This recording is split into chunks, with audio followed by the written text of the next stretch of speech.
परिवार। तो अब इस परिवार में अब कहानी शुरू हो रही है बुद्ध के जन्म की। अब यहाँ से देखिए कि मैं आपको जिक्र करूंगा कि अंबेडकर जी ने व्याख्या कैसे की है और बुद्ध चरित्र में कैसे है, ताकि आपको दोनों वर्जन समझ में आ जाए, कोई कंफ्यूजन ना रहे।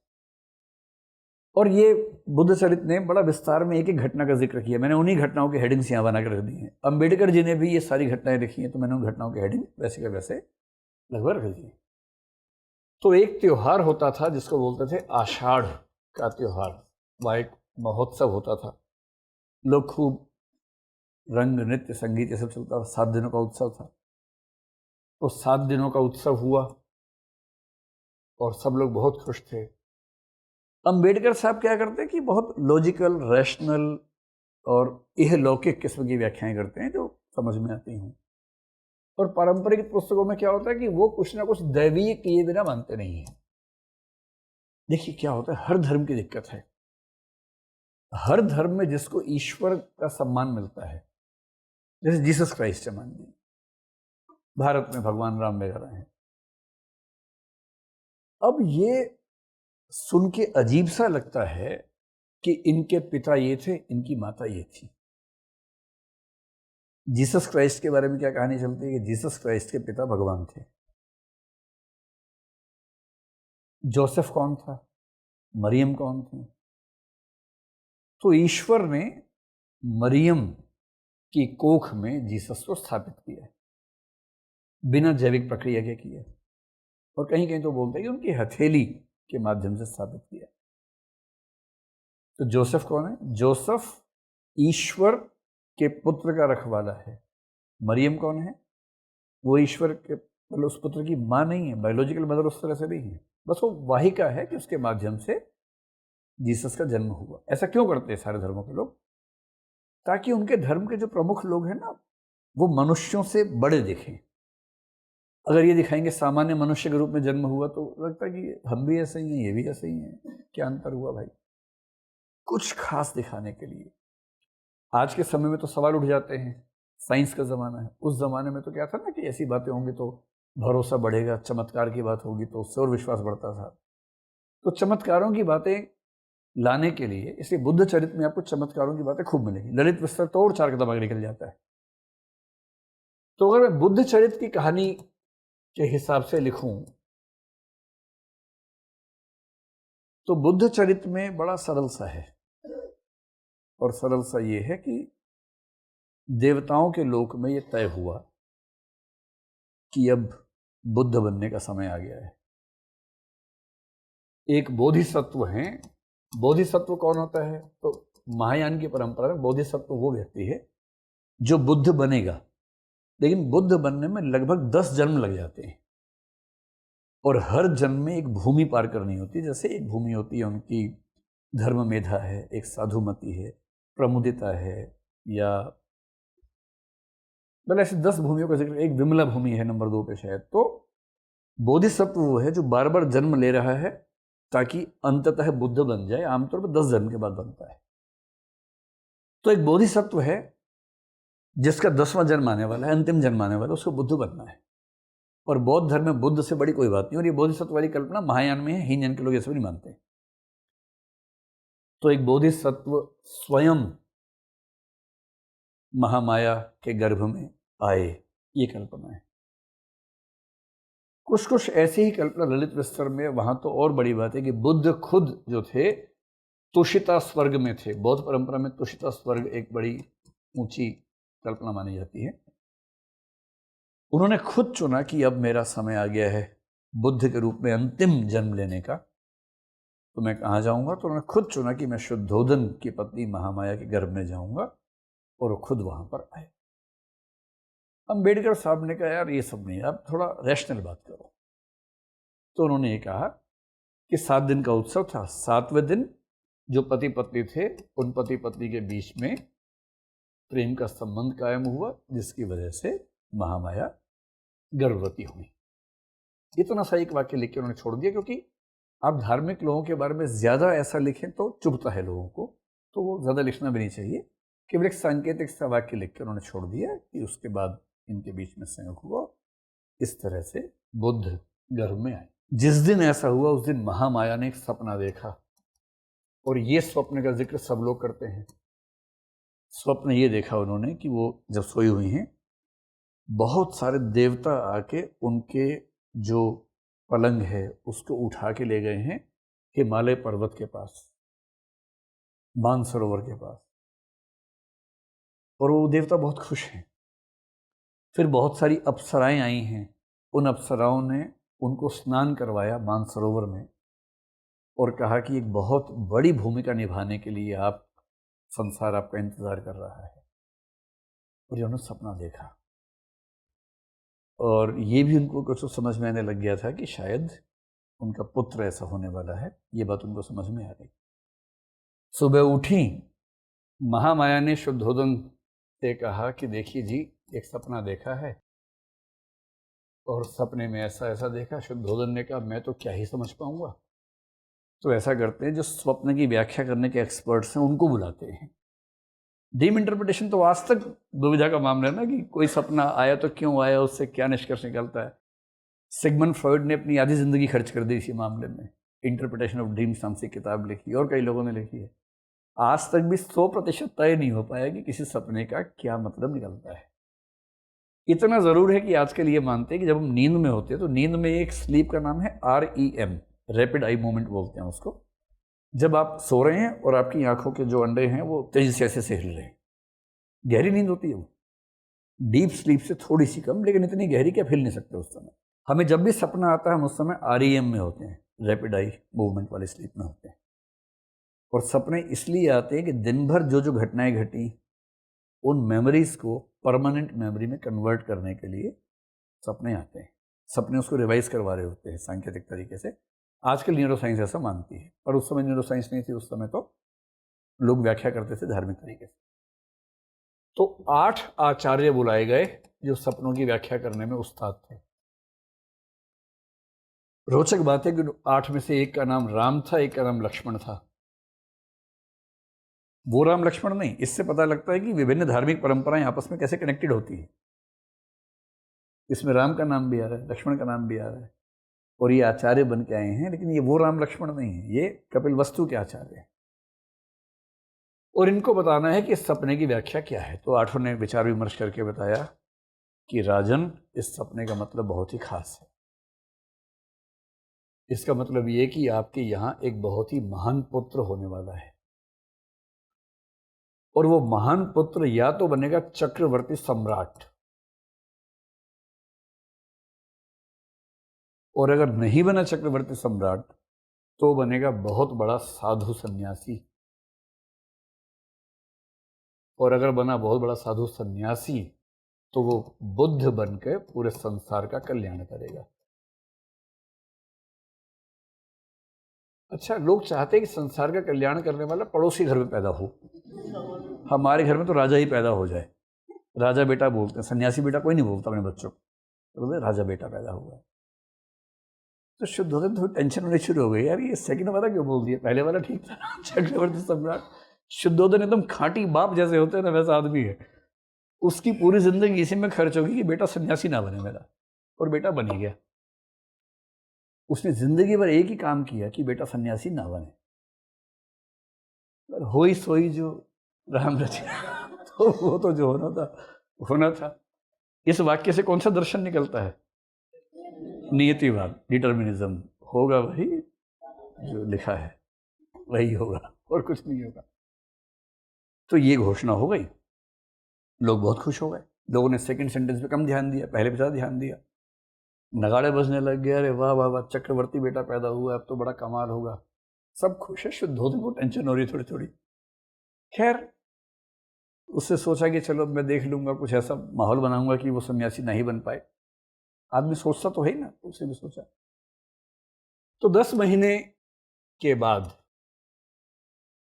आमतौर पे गर्भ 9 महीने कुछ दिन का होता है, लेकिन यहाँ पर 10 महीने का जिक्र है। कई बार ऐसा होता है, कुछ बच्चे थोड़ा जल्दी कुछ थोड़ा लेट आते ही हैं। अब महामाया को लगा कि अब समय आ गया है प्रसव का, तो मैं अपने मायके जाना चाहती हूँ। आपको पता है आज तक ये परंपरा है कि जब प्रसव होता है तो लड़कियां अपने मायके चली जाती हैं। ससुराल में वैसे बड़ा दबाव रहता है, पानी भी मांगना हो सोचे किससे मांगे, तो मायके में आराम है, माँ माँ होती है, सास सास होती है। ऐसा होता है कि नहीं होता है? जब शादी होगी ना, तुम भी अपनी सास से देखना पानी मांग के, तो समझ में आएगा। लड़के लोग भी सास के पास आके टेंशन में रहते हैं, भाई माँ तो माँ ही होती है, चाहे लड़की की हो चाहे लड़के की हो। तो ये परंपरा आज भी है कि जब बेटियां माँ बनती हैं तो अपनी माँ के पास जाती हैं, माँ के पास, बहन के पास, जहाँ कंफर्टेबल रहे। तो महामाया अपने मायके जा रही थी। जो मायका है उसका नाम है देवदह। और देवदह जाते जाते रास्ते में एक बड़ा सुंदर सा वन आता है, उसका नाम है लुम्बिनी। अगर आप कभी नेपाल जाएं, सिद्धार्थ, अगर आप यूपी काडर में बन जाएं IAS IPS, तो सिद्धार्थनगर एक जगह है। सिद्धार्थनगर से बाहर निकलते ही आप लुम्बिनी पहुंच जाते हैं। वहाँ से 10 किलोमीटर भी नहीं है, मुश्किल से, इतना पास है। बहुत सुंदर उद्यान है, आज भी उतना ही सुंदर उद्यान है, आज तो बल्कि और सुंदर हो गया क्योंकि उसका बड़ा रख रखाव होता है। तो रास्ते में सुंदर उद्यान आया, बड़े बड़े पेड़, ठंडी हवा चल रही थी, सुगंधित हवा चल रही थी। तो उनका हम थोड़ा सा आराम कर लेते हैं। तो लुम्बिनी में वो थोड़ा सा आराम करने के भाव से अपनी पालकी से, पालकी थी, भाई रानी है तो कई कहार, पूरी सेना, सब पूरा, मतलब साज सज्जा के साथ पूरी व्यवस्था चल रही थी। तो वो उतरी की आराम कर लेती हूँ।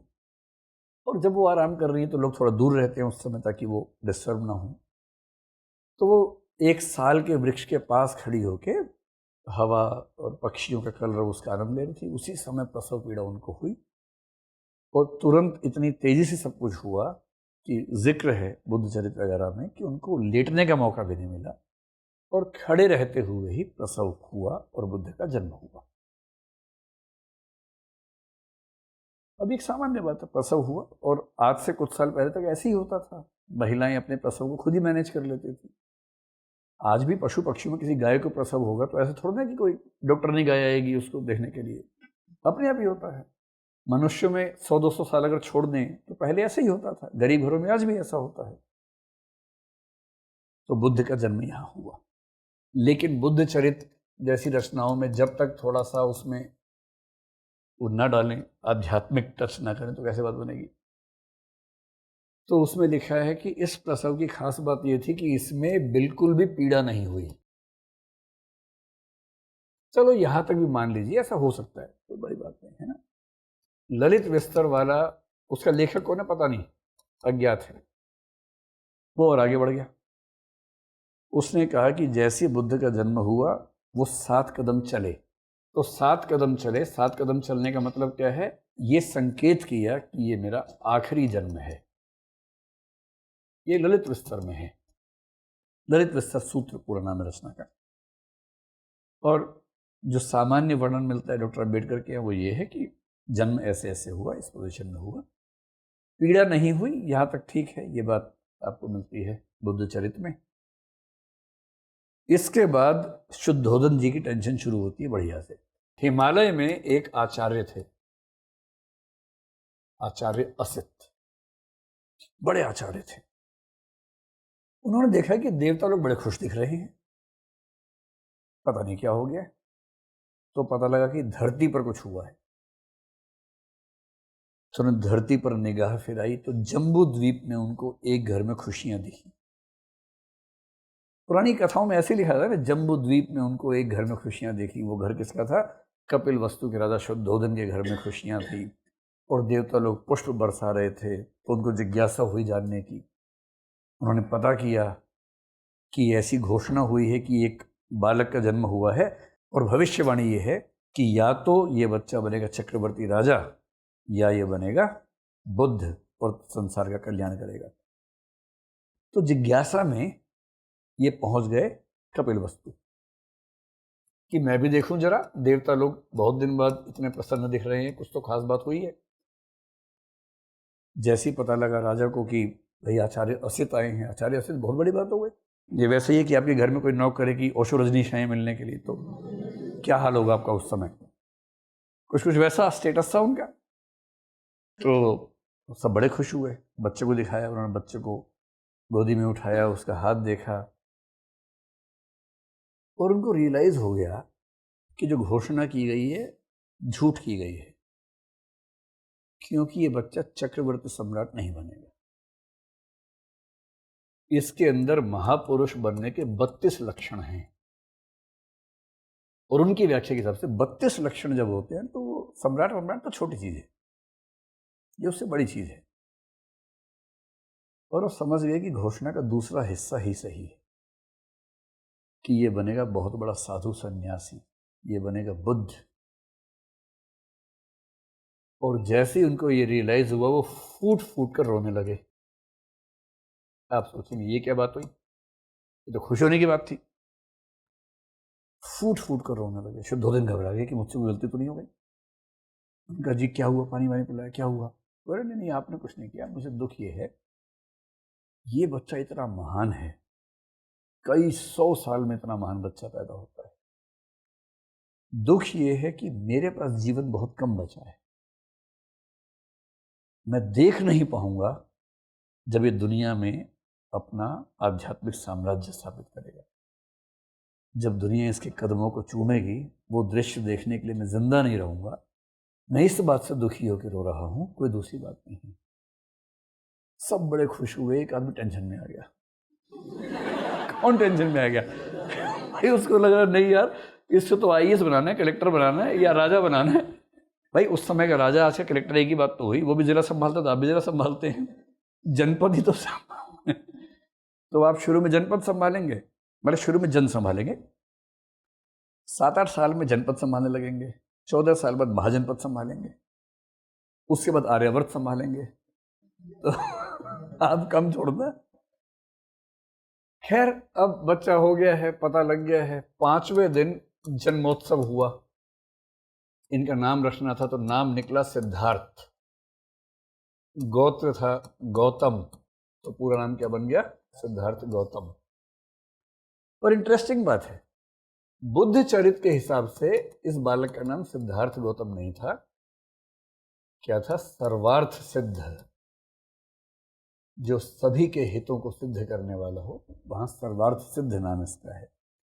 कभी भूले भटके कोई आपसे सवाल पूछ ले कि भारतीय परंपरा में सर्वार्थ सिद्ध किसे कहते हैं, तो सिद्धार्थ गौतम का नाम जो बुद्ध चरित्र में मिलता है वो ये नाम है।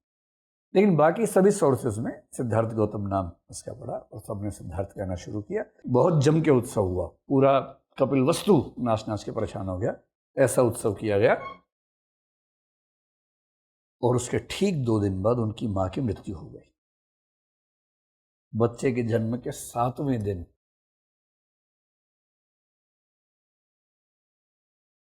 पांचवें दिन उत्सव हुआ, वो उत्सव में शामिल हैं, खुश हैं।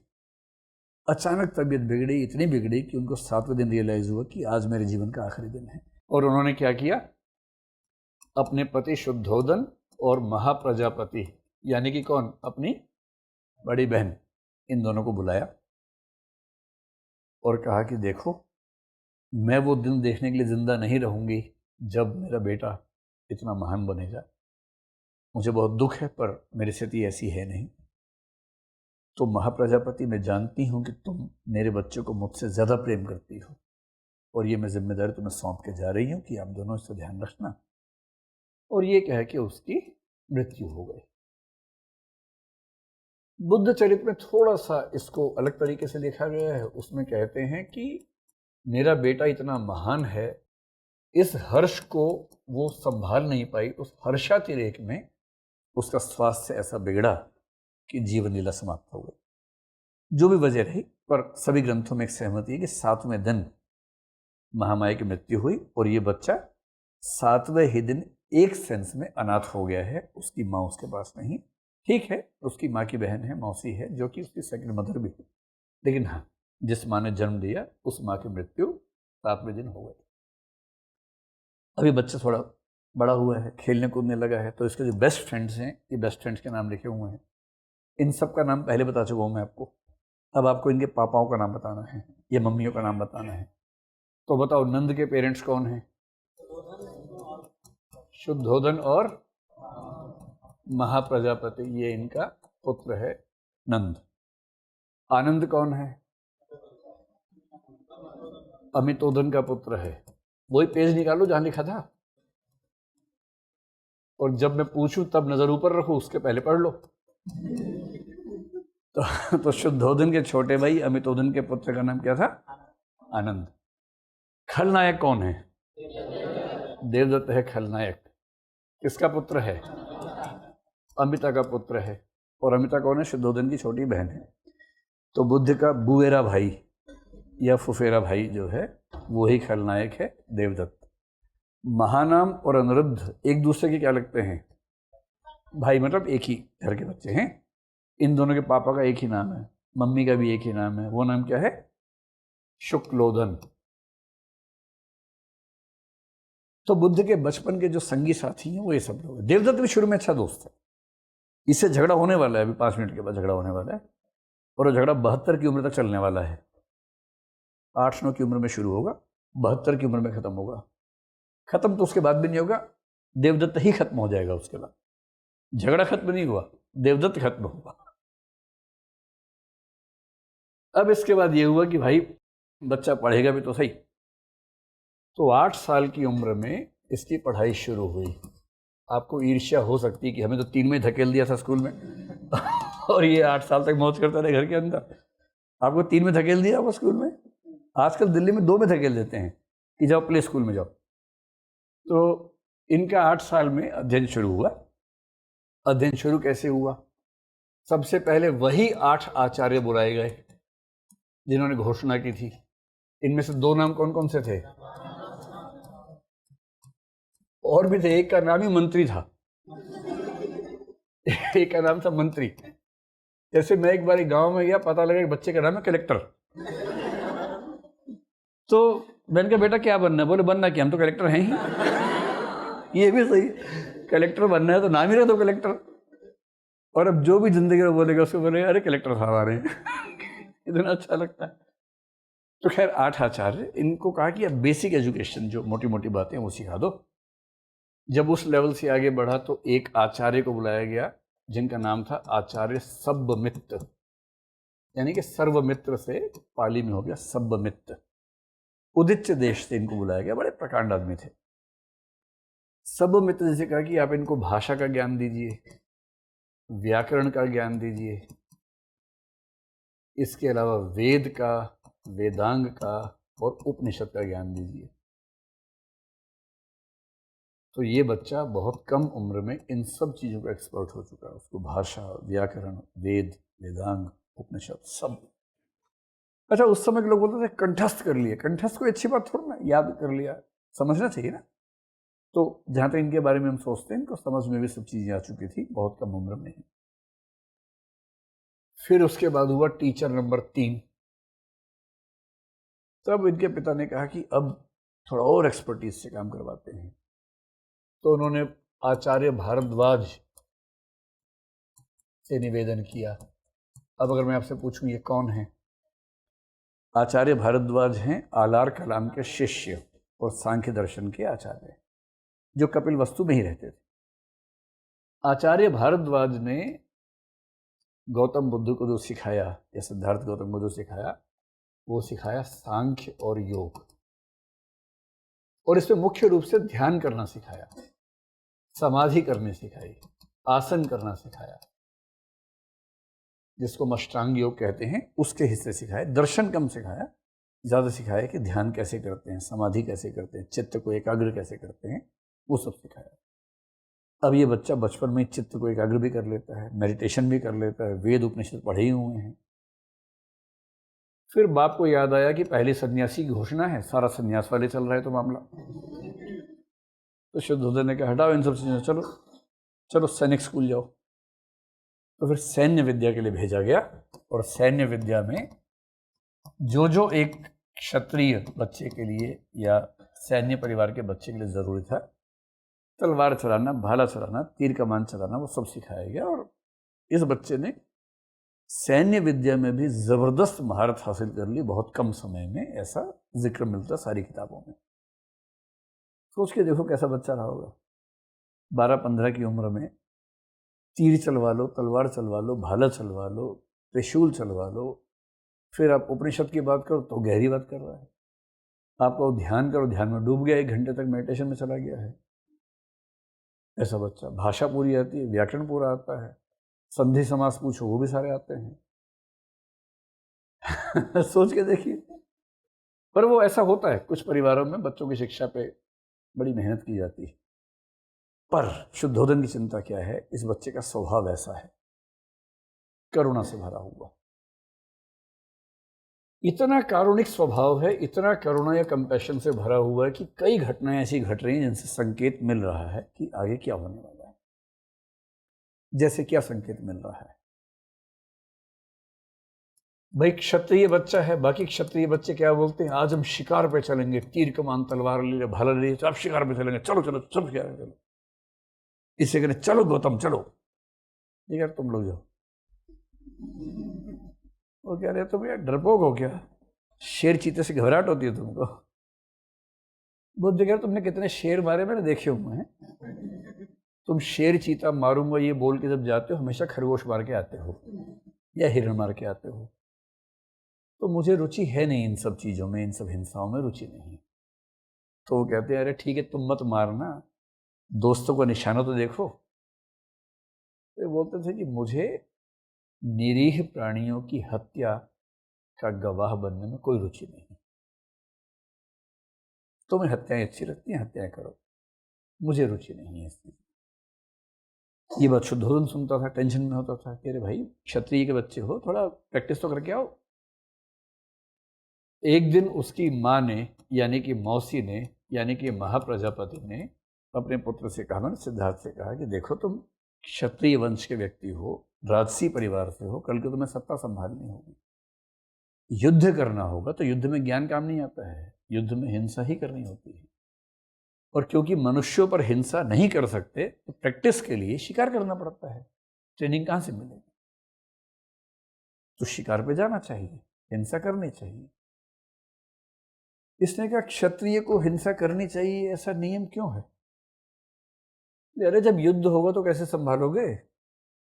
बोला अरे युद्ध होगा ही क्यों? बोली भाई दूसरा राज्य है, अगर युद्ध करने पर आमादा हो जाए तो क्या करेंगे? क्षत्रिय लोग तो बचाएंगे ना। उसने कहा क्षत्रिय लोग ये क्यों नहीं कर सकते कि उस राज्य के क्षत्रियों से बात करके समाधान निकाल लें समस्या का? दुनिया में कौन सी प्रॉब्लम का समाधान बातचीत से नहीं होता है? एक दिन इसका झगड़ा हो गया खलनायक से, और इसी दिन से ये बना खलनायक। आप में से जो बच्चे बाई चांस हिंदी साहित्य के हैं, उन्होंने एक नाटक पढ़ा होगा आषाढ़ का एक दिन। आषाढ़ का एक दिन लिखा मोहन राकेश ने। मोहन राकेश ने ही लिखा लहरों के राजहंस। लहरों के राजहंस जिस पर आधारित है वो अश्वघोष का ही दूसरा नाटक है सौंदरानंद, इसलिए उसमें भी आनंद और सुंदरी, सौंदर उसकी पत्नी का नाम था, यहां सुंदरी हो गया है, वो नाम था। मोहन राकेश अश्वघोष से ठीक ठाक प्रभावित थे। आषाढ़ का एक दिन में सीधे सीधे तो नहीं लिए क्योंकि वो कालिदास की कहानी है, ये बुद्ध की कहानी है, सीधे कैसे आएगी? और संकेत देखिए कैसा है, मैं कुछ बताऊंगा नहीं, आप बताना कौन सी कहानी आ रही है, ठीक है? तो सिद्धार्थ बाबू बैठे हुए हैं एक पेड़ के नीचे, बाकी लोग शिकार कर रहे हैं, अपना ध्यान कर रहे हैं आराम से। इतने में क्या हुआ, एक पक्षी तड़पता हुआ इनकी गोदी में गिरा, उसे लगा हुआ था तीर। और जैसे ही सिद्धार्थ की गोदी में पक्षी गिरा तड़पता हुआ, उसने तीर निकाला, मरहम लगाई, दवा लगाई, उसे पानी पिलाया, उसे प्रेम करने लगा, अपनी गोदी में रख के सुलाने लगा। इतने में दूर से एक आदमी तीर कमान हाथ में लेके आया, देवदत्त। उसने कहा मैंने एक पक्षी का शिकार किया था, यहीं कहीं गिरा है, तुमने देखा है क्या? उसने कहा हाँ देखा है, ये रहा मेरे हाथ के अंदर, दोनों हाथ के अंदर था, ये रहा मेरे हाथ के अंदर। तो देवदत्त ने कहा कानून के अनुसार ये मेरी संपत्ति है क्योंकि मैंने शिकार किया है। तो इसने कहा संपत्ति मारने वाले की नहीं होती, बचाने वाले की होती है, मैंने बचाया है, संपत्ति मेरी है। चाहो तो पक्षी से ही पूछ लो किसके पास जाना चाहता है। उसने कहा ऐसे नहीं होगा, तुम्हें देना पड़ेगा। उसने कहा दम है तो ले लो। बोले मेरा हिंसा में यकीन नहीं है, पर मुझे हिंसा आती है, और मैं उसमें भी सबसे आगे था परीक्षाओं में, आती है, इस पर नहीं करूंगा, तुम पे कर सकता हूं, तो दम है तो ले लो। तो मामला चला गया कोर्ट में। अदालत में जीत हुई किसकी? बचाने वाले की। और उस दिन से देवदत्त ने गांठ बांध ली कि छोड़ूंगा नहीं इसको मैं कभी ना कभी। इसने मेरा हक मारा है, इसने मेरी चिड़िया मारी है। चारवाक लोग बोलते थे वर मध्य कपोत है नश्वो मयूर।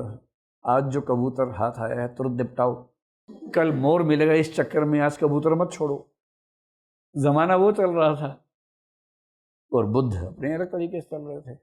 कहानी समझ पा रहे? कौन सी कहानी है? कालिदास और दंतुल। दंतुल कौन सी भूमिका में है? देवदत्त की भूमिका में है। कालिदास कौन सी भूमिका में? बुद्ध की भूमिका में। पक्षी की जगह कौन है? हिरण है। और ठीक वही कहानी एज इट इज वहां पर रखी हुई है। तो देवदत्त की इस घटना के बाद से तो झगड़ा इनके बीच में बढ़ गया और ये समझ में आ गया कि इसका स्वभाव बहुत ही कारुणिक है। स्वभाव के अन्य पहलुओं में ये है कि ये अक्सर ध्यान में डूबा रहता था। जो कृषक थे, मजदूर थे, अक्सर उनकी मदद करता रहता था। अगर कोई कृषक बेचारा परेशान है उसकी मदद कर देना। कोई फिजिकल वर्क है, फिजिकल लेबर है, उसमें हाथ बटाना। और जितने भी गरीब मजदूर किसान काम करते थे उन सब के साथ बहुत ही इसका मैत्री वाला भाव रहता था। मौका मिलते ध्यान में डूब जाता था, कई कई घंटे ध्यान में डूबा रहता था। तो बाकी बच्चों के साथ होते हुए भी बाकी बच्चों से स्वभाव में बहुत अलग था। और ये बात एक व्यक्ति